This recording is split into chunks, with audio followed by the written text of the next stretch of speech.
everybody, it's me, Becky, Youth Services Librarian here at the Longview Public Library, and today I'm going to show you our last all-ages craft of Fall 2021 stitch cards. To make your stitch cards, you'll need your craft packet, which you can pick up in library drive-thru or at the lower floor desk. And from home, you'll need a few things: a pair of scissors, a pencil, a ruler. This is a bone folder, which I'll use to crease my paper. You could also use a ruler for the same thing. You'll need some sort of leftover piece of cardboard and something to poke holes in your cardstock with. Like I have a nail.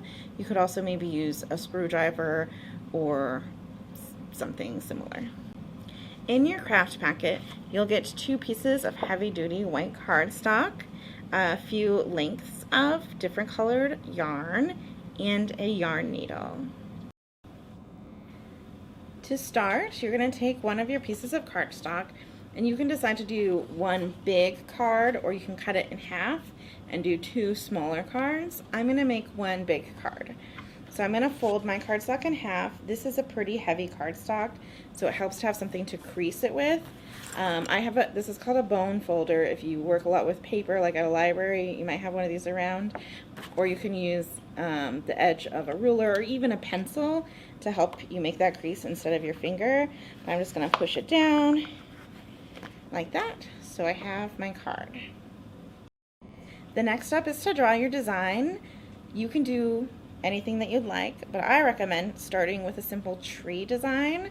I'm going to do just an outline here of a triangle, and I'm going to use my ruler, a large triangle, and I'm going to use my ruler to do that right now. So as you can see, I've sketched out a triangle that will be my tree that I make. The next thing I'm going to do is punch guiding holes in it with my nail. You'll want to use your scrap piece of cardboard to back your card when you do this, so you don't hurt your furniture, your table. And if you're a kid, you probably want to have a grown-up help you with this part. So I'm going to start just by pressing in to the corners, the bottom corners of my triangle with this nail and making a good sized hole. Now, one thing to keep in mind is you'll be threading your yarn with your yarn needle, and it's going to want to go all the way through. So this widest part of your needle is going to need to go through your hole. My hole isn't going to be big enough, so what it's going to do is kind of tear my paper a little bit, and that's okay, but you just want to make sure that your holes that you're making are far enough apart from each other that the yarn needle isn't going to tear one smaller hole into another small hole and make a really big hole.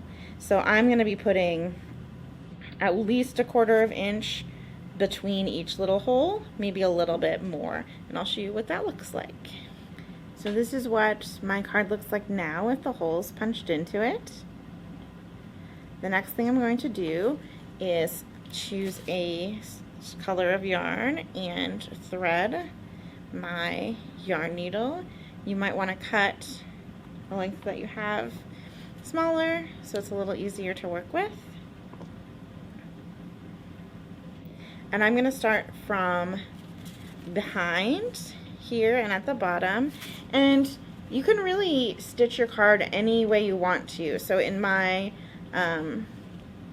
original one I went back and forth, so I went to this side and then underneath and then over, so it was just like a real even rows.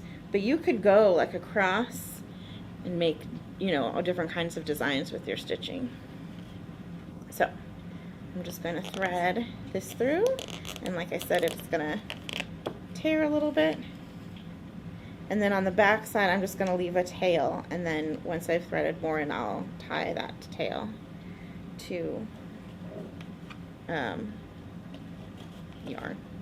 So, and then I go to the next place I want to go to and pull that through. And I keep stitching it until it's how I want it. At any time, too, you can change the color of yarn that you're using to make your own unique design. And just like that, you have your stitch card. One thing you can do if you really like making these and you want to keep going is start doing more fine stitch cards using like an embroidery needle and embroidery floss instead of yarn and a yarn needle, and that way you could do it closer together with smaller holes if you want to continue making this type of art into the future. Well, that's it, everybody. I hope you enjoy making your very own stitch cards. Don't forget to pick up your craft packet in the library drive-thru or inside at the lower floor desk. And I really hope you enjoyed this season of All Ages Crafts. We'll be back in February.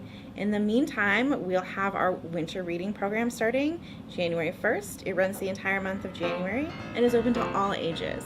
You can register today on our Beanstack page, longviewlibrary.beanstack.org. Read just 5 books during the month of January and win a great prize. Bye!